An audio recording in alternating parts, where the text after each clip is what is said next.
L'annonce de l'adaptation sérielle du célèbre jeu vidéo The Last of Us par HBO a suscité un grand engouement et une longue attente. Co-créé par Neil Druckmann, le créateur du jeu vidéo, et Greg Mazin, à qui l'on doit la mini-série à succès Tchernobyl, que je vous recommande vivement d'ailleurs, les fans étaient rassurés quant au respect porté et à venir de l'œuvre originale. Quant aux téléspectateurs, n'ayant pas eu l'opportunité de jouer au jeu, ils étaient curieux de découvrir le futur banger de HBO, succédant à la formidable première saison de House of Dragons. La confiance régnait donc chez les différents publics et pour HBO, qui pouvait miser sur la popularité de la saga vidéoludique pour lancer sa nouvelle série sans craindre un échec. Pourtant, une fois la première saison terminée, je me suis posé quelques questions. À qui s'adresse vraiment la série The Last of Us? Aux fans du jeu vidéo? Aux téléspectateurs ne connaissant pas cet univers, ou à tous? Cette adaptation devait relever le défi de satisfaire un public de joueurs passionnés et exigeants tout en séduisant les non-initiés. Fort de plus de 17 millions de copies vendues depuis 2013, The Last of Us jouit d'une immense popularité et d'une réputation incontestée dans le monde du gaming.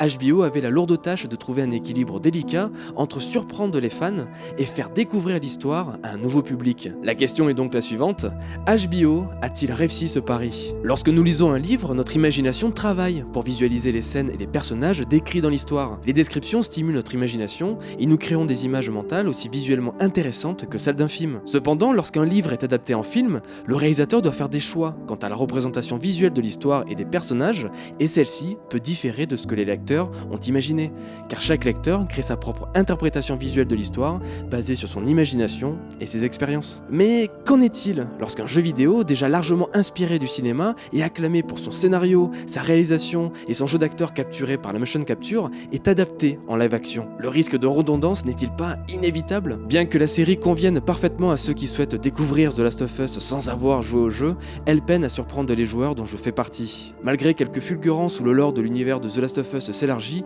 les joueurs ressentent une certaine frustration, notamment après l'épisode 3, qui selon moi est le meilleur de tous pour son apport en nouveauté. Il aurait été judicieux de poursuivre dans cette voie en proposant davantage de flashbacks en début d'épisode qui nous éloignent temporairement du parcours de Joel et Ellie et nous offrent une vision d'ensemble du monde perdu dans lequel ils évoluent. Le reste du temps, je me suis souvent dit, c'est comme le jeu quoi. Les scènes mémorables, les dialogues. Par ailleurs, la structure de la série télévisée choisie pour cette adaptation présente une similitude de rythme avec le jeu, ce qui accentue à mon sens le problème. Un film aurait peut-être constitué une meilleure option, car adapter une œuvre au cinéma implique inévitablement de faire des choix narratifs et d'opérer des sacrifices.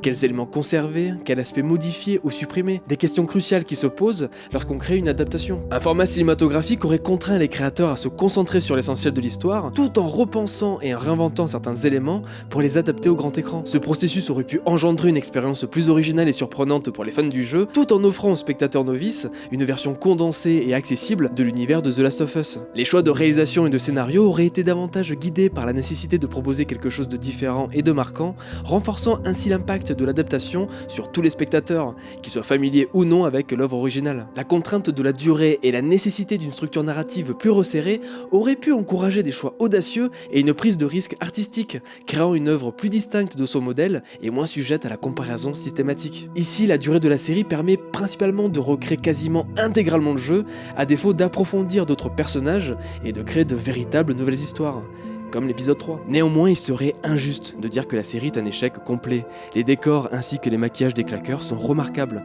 créant un monde post-apocalyptique crédible. De plus, le duo Pedro Pascal et Bella Ramsey fonctionne à merveille, et l'alchimie entre les deux acteurs transcende l'écran.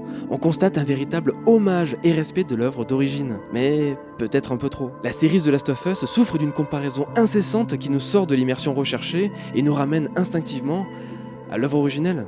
Du coup, une adaptation trop fidèle est-elle nécessairement une bonne adaptation? Quoi qu'il en soit, la série demeure une expérience intéressante, à la fois pour les amateurs du jeu vidéo qui voudraient revivre l'aventure, comme s'ils relançaient une partie, et pour les néophytes qui souhaitent découvrir cet univers captivant. 20 secondes pour vous dire après 2 ans sans vidéo sur cette chaîne, je vais bien, je vais mieux. Certes, j'arrive après la bataille, tout le monde a déjà parlé de cette série, mais j'avais envie. Abonnez-vous, réabonnez-vous, on va reparler ciné, on va s'amuser avec le ciné, et la meilleure adaptation de The Last of Us n'est pas une adaptation, mais bien La Route de John Hillcoat. A plus.